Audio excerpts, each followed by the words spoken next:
నమస్తే, welcome to స్వతంత్ర. నేను మురళి. ముందుగా హెడ్లైన్స్ చూద్దాం. త్వరలో గృహలక్ష్మి 500 రూపాయలకు గ్యాస్ సిలిండర్ వారంలోపు అమలు చేయాలని సీఎం రేవంత్ ఆదేశం. ఎన్నికల వ్యూహంపై టీడీపీ జనసేన కసరత్తు. ఈ నెల 28న తాడేపల్లిగూడెంలో బహిరంగ సభ.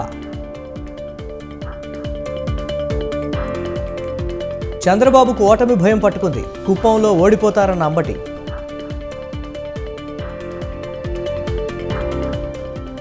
దూకుడు పెంచిన ఏపీ కాంగ్రెస్. మెగా డిఎస్సి కోసం షర్మిల ఆందోళన, అరెస్ట్. మేడారం జాతరకు పోటెత్తిన భక్తజనం. గద్దె మీదకు సమ్మక్క.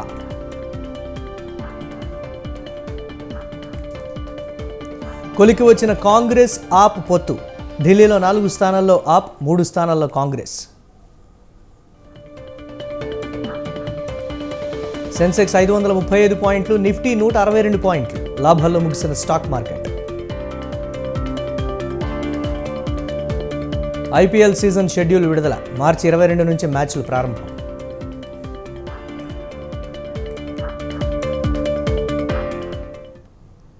విజయవాడలో జరిగిన టీడీపీ జనసేన సమన్వయ కమిటీ సమావేశంలో కీలక అంశాలపై చర్చించారు. ఈ నెల 28వ తేదీన తాడేపల్లిగూడెంలో టీడీపీ జనసేన కలిసి భారీ బహిరంగ సభ నిర్వహించాలని నిర్ణయించారు. తాడేపల్లిగూడెం సభకు టీడీపీ అధినేత చంద్రబాబుతో పాటు జనసేన చీఫ్ పవన్ కళ్యాణ్ హాజరు కానున్నారు. తాడేపల్లిగూడెం సభ వేదికగా కీలక ప్రకటనలు చేసే అవకాశం ఉందనే చర్చ సాగుతోంది. సమన్వయ కమిటీ సమావేశంలో 2 తీర్మానాలకు ఆమోదం లభించింది. పొత్తును స్వాగతించిన టీడీపీ జనసేన క్యాడర్ను అభినందిస్తూ తీర్మానం చేశారు. మీడియాపై దాడులను తప్పుపడుతూ సమన్వయ కమిటీ 2వ తీర్మానం చేసింది. 2 పార్టీల ఆధ్వర్యంలో ఈ నెల 28వ తేదీన ఉమ్మడి సభ ఉంటుందన్నారు టీడీపీ ఏపీ అధ్యక్షుడు అచ్చెన్నాయుడు. ఉమ్మడి మేనిఫెస్టోపై తుది కసరత్తు జరుగుతోందన్నారు. ఏ స్థానాల్లో ఏ పార్టీలు పోటీ చేయాలనేది చంద్రబాబు జనసేన అధినేతలే నిర్ణయం తీసుకుంటారని స్పష్టం చేశారు. టీడీపీ జనసేన మధ్య వైసీపీ తగులు పెట్టే ప్రయత్నం చేస్తోందని మండిపడ్డారు.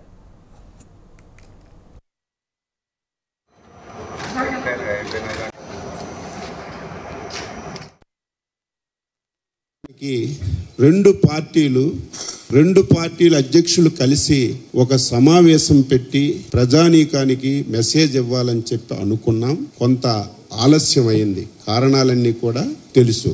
అందుకే రేపు 28వ తారీఖున బుధవారం నాడు తాడేపల్లిగూడెం పక్కన పత్తిపాడు గ్రామంలో తెలుగుదేశం జనసేన ఉమ్మడి సభని నిర్వహించాలని చెప్పి నిర్ణయం తీసుకున్నాం. భారీ ఎత్తున ఇంతవరకు ఆంధ్రప్రదేశ్ చరిత్రలో ఇంతవరకు ఏ సభ జరగని విధంగా సభని జరపాలని చెప్పి నిర్ణయం ఇప్పుడే మీటింగ్లో చేసుకున్నాం. ఈ సభను నిర్వహించడానికి ఇక ప్రతిపక్ష ఓటు చీలనివ్వకూడదనే ఉద్దేశంతో పొత్తులు పెట్టుకున్నట్లు చెప్పుకొచ్చారు జనసేన పీఎస్సీ చైర్మన్ నాదెళ్ల మనోహర్. సమన్వయ లోపం లేకుండా 2 పార్టీలు ఎన్నికలకు వెళ్లబోతున్నామన్నారు. అవసరమైతే త్యాగాలు కూడా చేయక తప్పదని చంద్రబాబు, పవన్ సూచించారని తెలిపారు. బై బై వైసీపీ అనేది ఓ నినాదంగా మారాలన్న నాదెళ్ల 2 నెలల్లో వైసీపీ నుంచి విముక్తి లభించాలన్నారు. తారీఖున తలపెట్టబోయే ఈ భారీ బహిరంగ సభ ఒక అద్భుతమైన సభగా ఖచ్చితంగా రాష్ట్ర ప్రజలకి ఎన్నికలకి శంఖారావంగా చేయబోయే కార్యక్రమాలు ఏ విధంగా సిద్ధమవుతున్న దానిపైన వివరించుకుంటూ ప్రజలకి ఇంకా అంకిత భావంతో పనిచేయడానికి మరొకసారి ఒక చక్కటి సభ ఏర్పాటు చేయాలని నిర్ణయించుకున్నాం. ప్రతి ఒక్కరు కూడా ఇది ఒక బాధ్యతగా ఇరు పార్టీల నాయకులు క్షేత్రస్థాయిలో, జిల్లా స్థాయిలో, నియోజకవర్గ స్థాయిలో, మండల స్థాయిలో, అదేదో కేవలం ఉభయ గోదావరి జిల్లాలకి సంబంధించిన సభనే కాదు, రాష్ట్ర వ్యాప్తంగా నాయకులందరినీ కూడా ఆహ్వానిస్తాం. అద్భుతమైన ఏర్పాట్లు చేస్తాం. కనీ విని ఎరిగిన రీతిలో ఒక మంచి రాజకీయ సభను ఏర్పాటు చేసి ఈ విధంగా మన భవిష్యత్తు ఉండబోతుందనేది ప్రతిబింబించే విధంగా, ప్రతి ఒక్కరిని కూడా ఉత్తేజపరిచే విధంగా ఒక చక్కటి కార్యక్రమాన్ని ఏర్పాటు చేస్తామని సందర్భంగా తెలుపుకుంటున్నాం. అది తాడేపల్లిగూడెం దాటగానే జాతీయ రహదారిపైనే ఒక మంచి సభా వేదికని సెలెక్ట్ చేయడం జరిగింది. ఇరు పార్టీల నుంచి లాజిస్టిక్స్ టీమ్స్ ఆల్రెడీ.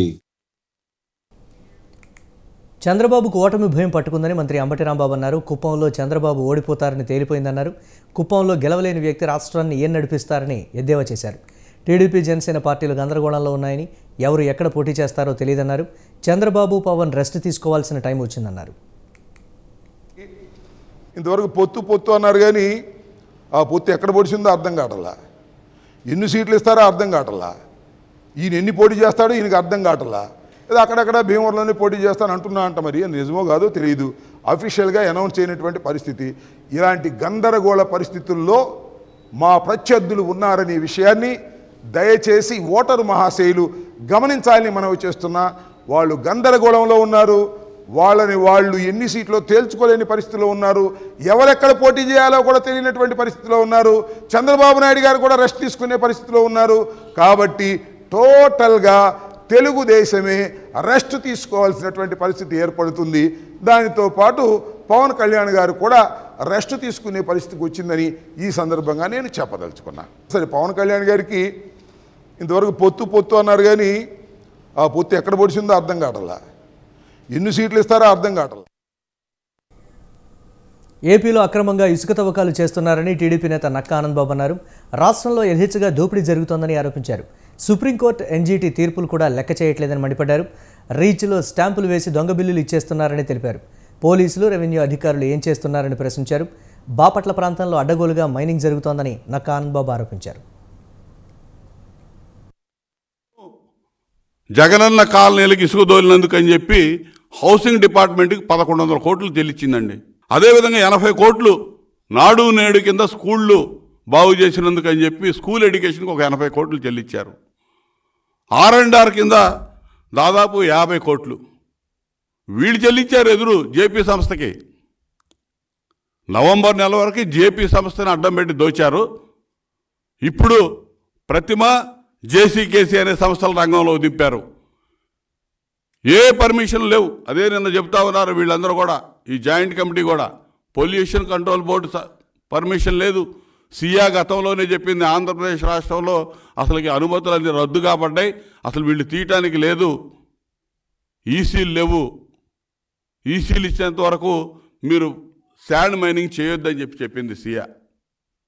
ఇవాళ 41 రీచీలకి అనుమతులు ఇచ్చింది సియా అని చెప్తా ఉన్నారు. వైసీపీ నియంత పాలనలో మెగా డిఎస్సీని దగా డిఎస్సీ చేశారని షర్మిల మండిపడ్డారు. నిరుద్యోగులకు మద్దతుగా నిలబడితే అరెస్టు చేస్తున్నారని ఆగ్రహం వ్యక్తం చేశారు. మెగా డిఎస్సీ డిమాండ్తో చలో సెక్రటేరియట్ కార్యక్రమం సందర్భంగా ఉద్రిక్తతకు దారితీసింది. షర్మిల సహా నేతలను పార్టీ కార్యాలయం ఆంధ్రరత్న భవన్లోనే నిర్బంధించారు. సీనియర్ నేతలు గిడుగు రుద్రరాజు, తులసిరెడ్డి, మస్తాన్ వలియాలను అరెస్టు చేసి అక్కడి నుంచి తరలించారు.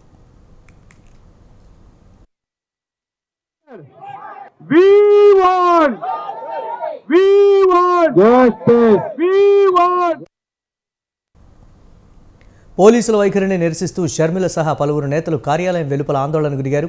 నేలపై బైఠాయించి నిరసన తెలిపారు. దీంతో ఆంధ్రరత్న భవన్ వద్ద ఉద్రిక్తత నెలకొంది. పోలీసులు, కాంగ్రెస్ శ్రేణుల మధ్య స్వల్ప తోపులాట జరిగింది.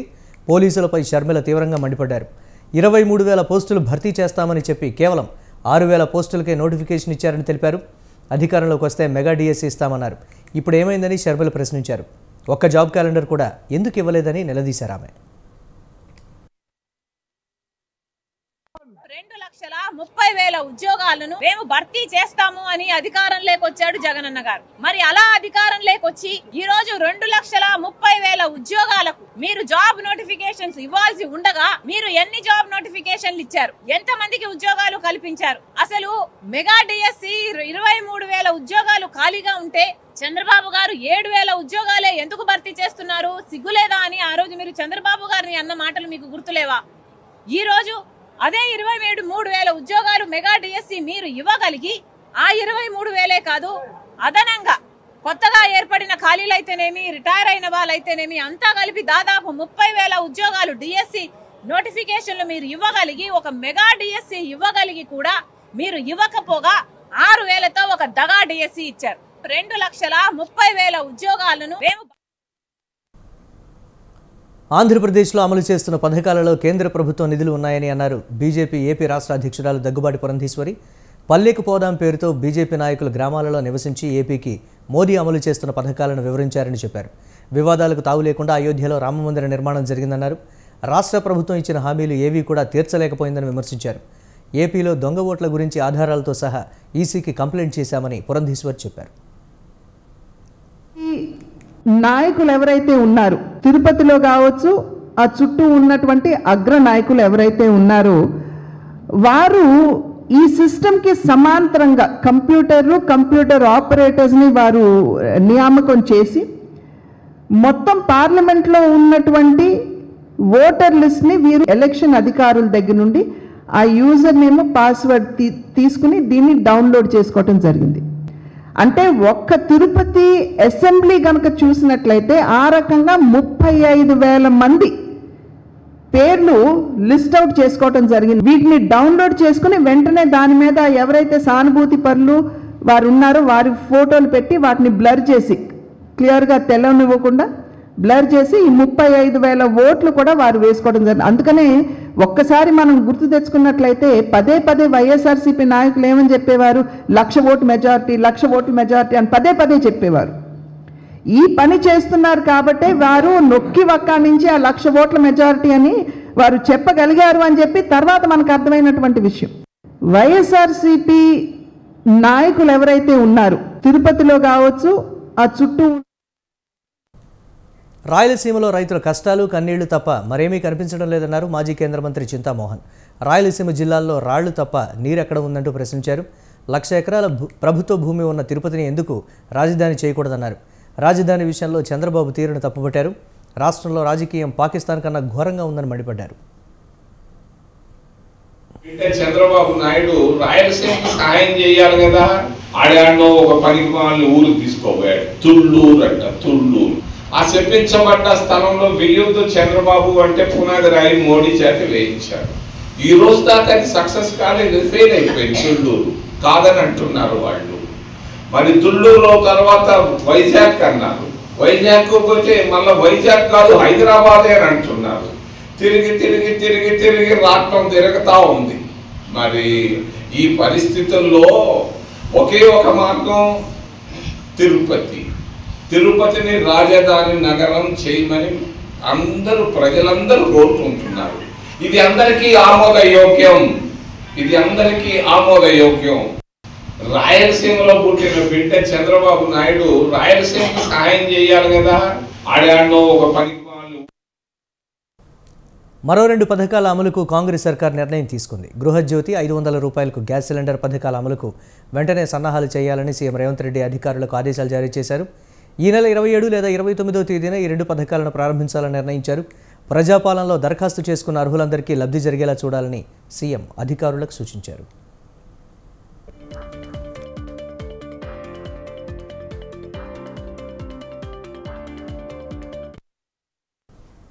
ప్రభుత్వం తక్షణమే ఉద్యోగులకు జీతాలు చెల్లించాలని మాజీ మంత్రి హరీష్ రావు అన్నారు. ప్రతి నెల 1వ తేదీన జీతాలు చెల్లిస్తామని కాంగ్రెస్ హామీ ఇచ్చిందని గుర్తు చేశారు. హామీలు తప్ప ఆచరణ కాంగ్రెస్కు సాధ్యం కావడం లేదని విమర్శించారు. 22 రోజులు గడుస్తున్న అంగన్వాడీలకు జీతాలు రాలేదని హరీష్ రావు తెలిపారు. నెలంతా పనిచేసి జీతం కోసం ఎదురు చూడాల్సిన దుస్థితి వచ్చిందన్నారు. ప్రభుత్వం తక్షణం స్పందించి అంగన్వాడీ టీచర్లు, ఆయాలు, సమగ్ర శిక్ష, కేజీబీపీ సిబ్బందికి జీతాలు చెల్లించాలని డిమాండ్ చేశారు.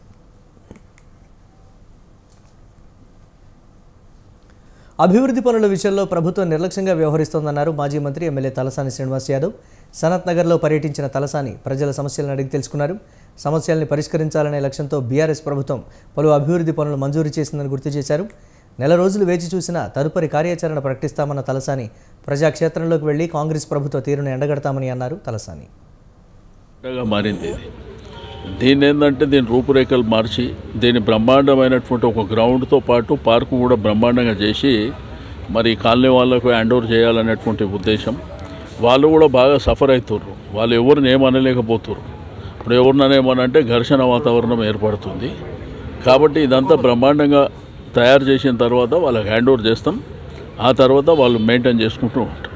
ఎందుకంటే ఆల్రెడీ ఎగ్జిస్టింగ్ అంటే శాంక్షన్ అయ్యి టెండర్ అయ్యి రెడీగా ఉన్నటువంటి వర్క్స్ కూడా టేకప్ చేయలేకపోతాం.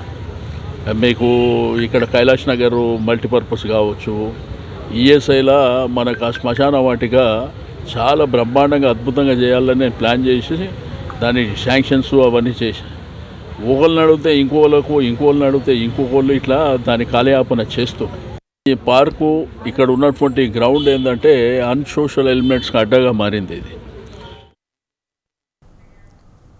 తెలంగాణ బీజేపీ నేతలపై కాంగ్రెస్ సీనియర్ నేత జగ్గారెడ్డి తీవ్రంగా ఫైర్ అయ్యారు. కేసీఆర్కు నష్టం రాకూడదని బండి సంజయ్ను తొలగించారని జగ్గారెడ్డి అన్నారు. కాంగ్రెస్ అమలు చేస్తున్న పథకాలు కిషన్ రెడ్డికి కనిపించడం లేదా అని ప్రశ్నించారు. మోదీ చెప్పిన 2 కోట్ల ఉద్యోగాలు 15 లక్షల రూపాయలు ఏమయ్యాయని నిలదీశారు. కేసీఆర్ ప్యాకేజీలో భాగంగానే కిషన్ రెడ్డి అధ్యక్షుడయ్యారని ఆరోపించారు. ఓటమి తర్వాత ఎన్వీఎస్ఎస్ ప్రభాకర్కు మైండ్ పాడైందని ఎద్దేవా చేశారు. ఈ రోజుల్లో బెంజ్ కార్లు ఓ లెక్కన, ఇది చాలా పెద్ద జోక్ అంటూ జగ్గారెడ్డి విమర్శించారు. మంత్రి అన్న మాటనే నువ్వు సెంట్రల్ మినిస్టర్వి, నీ మాట నువ్వే నిలుపుకోలేవు, ఇంకో మమ్మల్ని ప్రశ్నించే అధికారం నీకు, అర్హత నీకు లేదు. సంవత్సరానికి 2 కోట్ల మంది యువకులకు, భారతదేశంలో పాటు తెలంగాణ ప్రాంత యువకులకు కూడా 2 కోట్ల మందిలో కొంతమందికి ఉద్యోగాలు ఇస్తామని ప్రధానమంత్రి చెప్పిండు, బీజేపీ ప్రధానమంత్రి చెప్పిండు. అందులో నువ్వు క్యాబినెట్ మంత్రివి. దీనికి జవాబు చెప్పు, దాని తర్వాత కాంగ్రెస్ పార్టీని, ప్రభుత్వాన్ని అప్పుడు నువ్వు ప్రశ్నలే. ఈ 2 కాంగ్రెస్ పార్టీ ప్రభుత్వం తరఫున యాజ్ ఏ వర్కింగ్ ప్రెసిడెంట్ గా నీకు 2 ప్రశ్నలు వేస్తున్నా. నేను ఒక కిషన్ రెడ్డి గారికి ఒక మాట చెప్తున్నా. నేను నువ్వు ఇద్దరం కలిసి ఆర్టీసీ బస్సు ఎక్కుదాం. ఆర్టీసీ బస్సులో సోనియా గాంధీ గారు అన్న మాట నిలబెట్టుకునే ప్రయత్నంలో సీఎం రేవంత్ రెడ్డి చేసిన ఏది ఫ్రీ బస్సుని చెక్ చేద్దాం.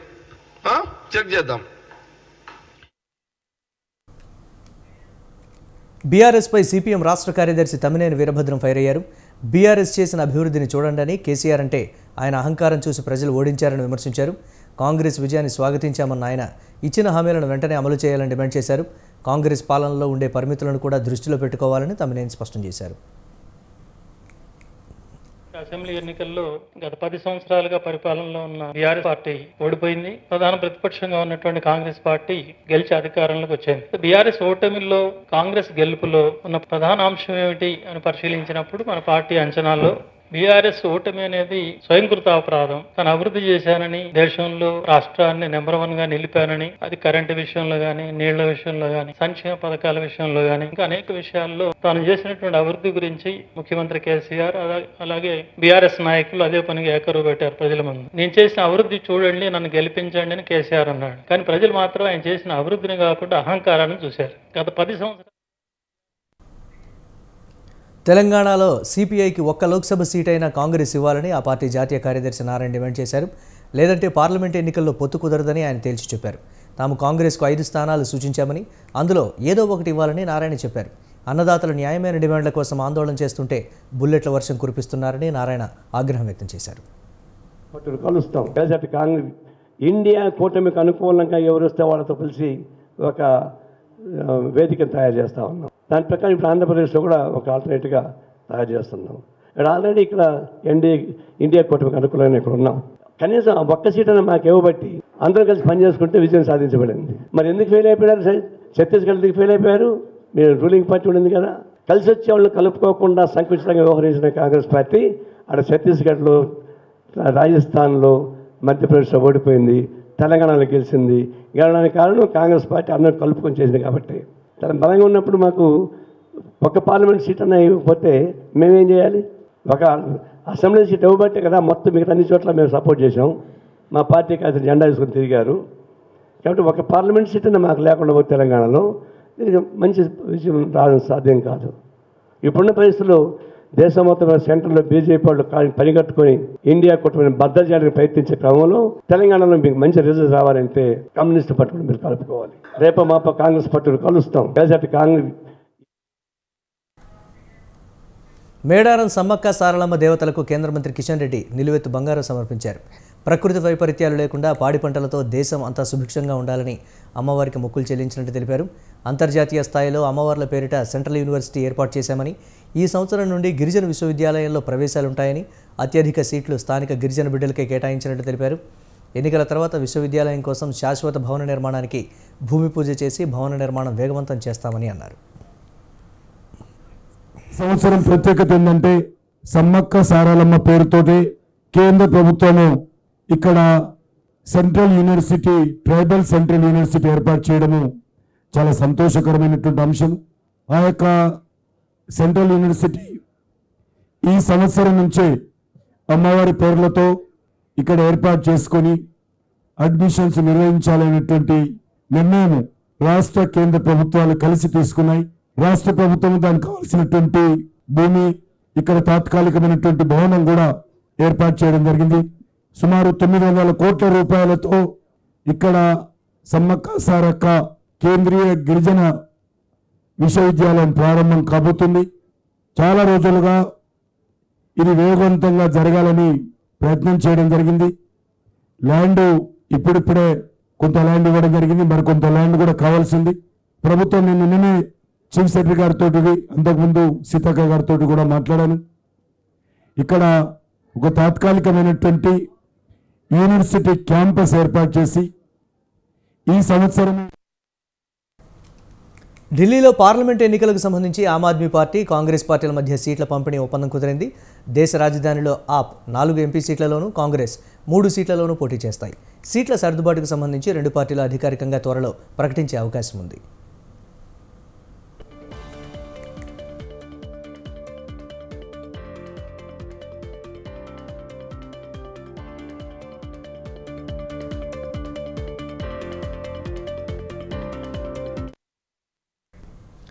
ఇండియా అలయన్స్లో నిర్ణయం మేరకు ఈ సీట్ల పంపిణీ జరిగింది. Congress party Chandni Chowk, east Delhi, north Delhi parliament నియోజకవర్గాల్లో పోటీ చేస్తుంది. Aam Aadmi party south Delhi, north west Delhi, New Delhi, west Delhi నియోజకవర్గాల నుంచి తమ అభ్యర్థులను నిలుపుతుంది.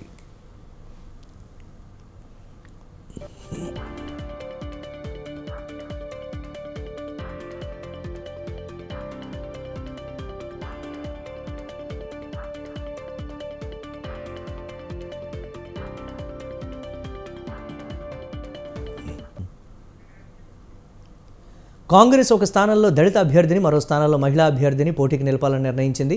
దీనికి బదులుగా కాంగ్రెస్ హర్యానాలో 1 స్థానం, గుజరాత్లో 2 స్థానాలను ఆప్కు కేటాయిస్తుంది. మరోపక్క సౌత్ గోవా స్థానాన్ని కాంగ్రెస్కు కేటాయించేందుకు ఆప్ సిద్ధమైంది.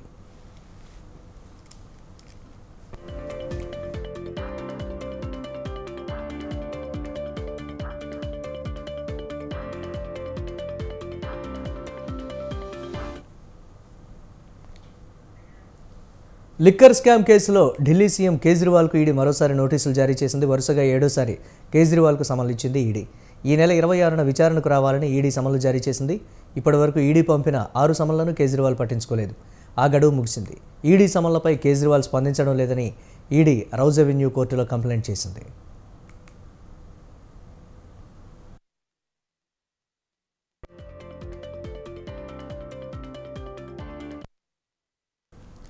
ఈడీ సమన్లు చట్టవిరుద్ధమని, అందువల్లనే కేజ్రీవాల్ విచారణకు హాజరు కావడం లేదని ఆప్ వాదిస్తోంది.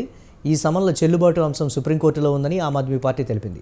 ఈడీ కూడా కేజ్రీవాల్ను పదే హాజరు కావాల్సిందిగా కోరకుండా కోర్టు నిర్ణయం కోసం వేచి చూడాలని ఆప్ కోరింది.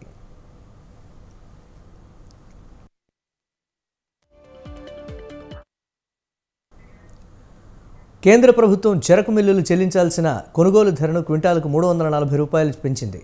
2024-25 సీజన్లో చెరకు గిట్టుబాటు ధరను క్వింటాల్కు 25 రూపాయల నుంచి 340 రూపాయల వరకు పెంచేందుకు ఆర్థిక వ్యవహారాల కేంద్ర కేబినెట్ కమిటీ ఆమోదం తెలిపింది. చెరకు ఎఫ్ఆర్పీని క్వింటాల్కు 315 రూపాయల నుంచి 340కి పెంచి రికవరీ రేటును 10.25%గా నిర్ణయించారు.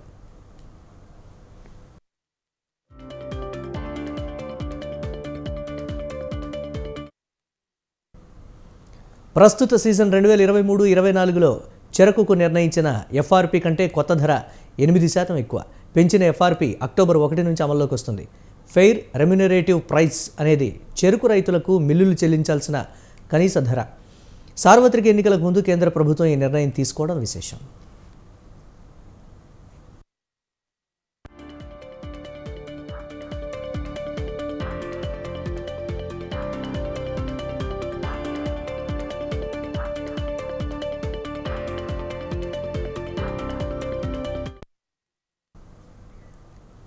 జమ్మూ కాశ్మీర్ మాజీ గవర్నర్ సత్యపాల్ మాలిక్ ఇంట్లో ఏసీబీ సోదాలు నిర్వహించింది. కేంద్రపాలిత ప్రాంతమైన జమ్మూ కాశ్మీర్లోని కిరు జల విద్యుత్ ప్రాజెక్టు కాంట్రాక్ట్ ఇవ్వడంలో జరిగిన అవినీతిపై దర్యాప్తులో భాగంగా సిబిఐ దాడులు జరుపుతోంది. జమ్మూ కాశ్మీర్ మాజీ గవర్నర్ సత్యపాల్ మాలిక్ నివాసాలతో సహా 30కి పైగా కార్యాలయాల్లో సిబిఐ సోదాలు నిర్వహించింది. జమ్మూ కాశ్మీర్ మాజీ గవర్నర్ సత్యపాల్ మాలిక్ ప్రస్తుతం ఢిల్లీలో నివసిస్తున్నారు. ఢిల్లీలో ఆయన నివసిస్తున్న రెసిడెన్షియల్ సొసైటీ కాంప్లెక్స్లోనే సిబిఐ తనిఖీలు చేశారు.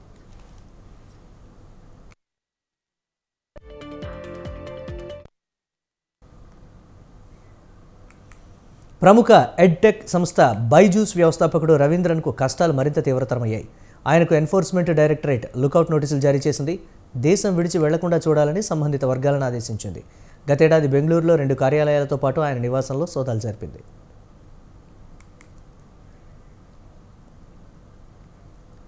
ఇప్పటికే రవీంద్రన్పై ఆన్ ఇంటిమేషన్ లుకౌట్ సర్క్యులర్ అమల్లో ఉంది. అంటే విదేశాలకు వెళ్ళినప్పుడు ఇమ్మిగ్రేషన్ అధికారులు ఈడీకి ముందుగానే సమాచారం అందజేయాల్సి ఉంటుంది. తాజాగా పూర్తిస్థాయి లుకౌట్ సర్క్యులర్ జారీ అవడంతో ఇకపై దేశం విడిచి వెళ్లడానికి ఆస్కారం ఉండదు. బైజూస్ బ్రాండ్పై కార్యకలాపాలు నిర్వహిస్తున్న థింక్ అండ్ లెర్న్ తీవ్ర గడ్డు పరిస్థితులు ఎదుర్కొంటోంది. ఈ సంస్థ విలువ ఏడాది వ్యవధిలో 1,82,600 కోట్ల నుంచి 16,600 కోట్లకు పడిపోయినట్లు పలు ప్రముఖ ఆర్థిక సంస్థలు అంచనా వేశాయి. కొన్ని నెలలుగా నగదు లభ్యత సమస్యల్లో ఉన్న ఈ కంపెనీ ఉద్యోగులకు సకాలంలో వేతనాలు కూడా చెల్లించలేని స్థితిలో ఉంది. మరోవైపు రవీంద్రన్ను సీఈఓ పదవి నుంచి తొలగించేందుకు కొంతమంది వాటాదారులు అసాధారణ బోర్డు సమావేశానికి పిలుపునిచ్చారు. కొత్త బోర్డును ఎన్నుకోవాలని నిర్ణయించారు. అందుకోసం ఫిబ్రవరి 23న సమావేశం ఏర్పాటు చేయాలని కంపెనీని కోరారు. వాటాదారుల నిర్ణయాన్ని సవాల్ చేస్తూ బైజూస్ కర్ణాటక హైకోర్టును ఆశ్రయించింది. దీనిపై విచారణ జరిపిన న్యాయస్థానం ఈజీఎం నిర్వహణకు అనుమతించింది. కానీ అందులో తీసుకునే నిర్ణయాలను మాత్రం తదుపరి విచారణ వరకు అమలు చేయొద్దని ఆదేశించింది.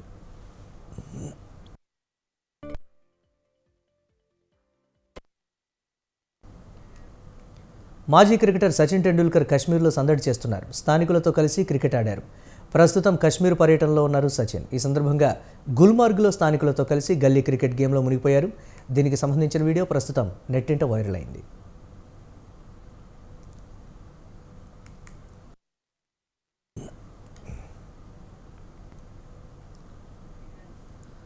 మార్చి 22న Chennai Super Kings versus Royal Challengers Bengaluru match చెన్నైలో, Punjab Kings versus Delhi Capitals match మొహాలీలో, Kolkata Knight Riders versus Sunrisers Hyderabad match కోల్కతాలో నిర్వహించనున్నారు. మార్చి 24న Rajasthan Royals versus Lucknow Super Giant match జైపూర్లో, Gujarat Titans versus Mumbai Indians match అహ్మదాబాద్లో నిర్వహించనున్నారు. మార్చి 25న Royal Challengers Bengaluru versus Punjab Kings match బెంగళూరులో, మార్చి 26న Chennai Super Kings versus Gujarat Titans match చెన్నైలో నిర్వహించనున్నారు.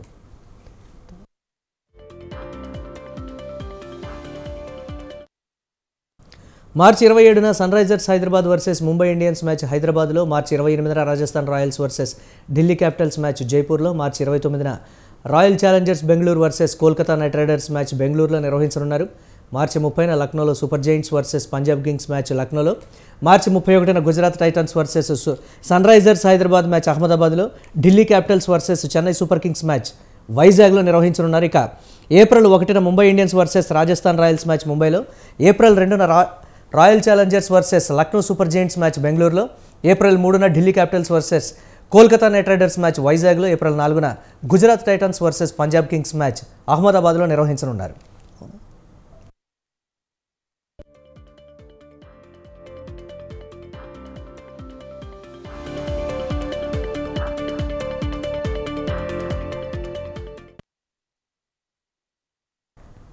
ఏప్రిల్ 5న Hyderabad versus Chennai Super Kings match హైదరాబాద్లో, ఏప్రిల్ 6న Rajasthan Royals versus Royal Challengers Bengaluru match జైపూర్లో, ఏప్రిల్ 7న Mumbai Indians versus Delhi Capitals match ముంబైలో, Lucknow Super Giants versus Gujarat Titans match లక్నోలో జరగనుంది.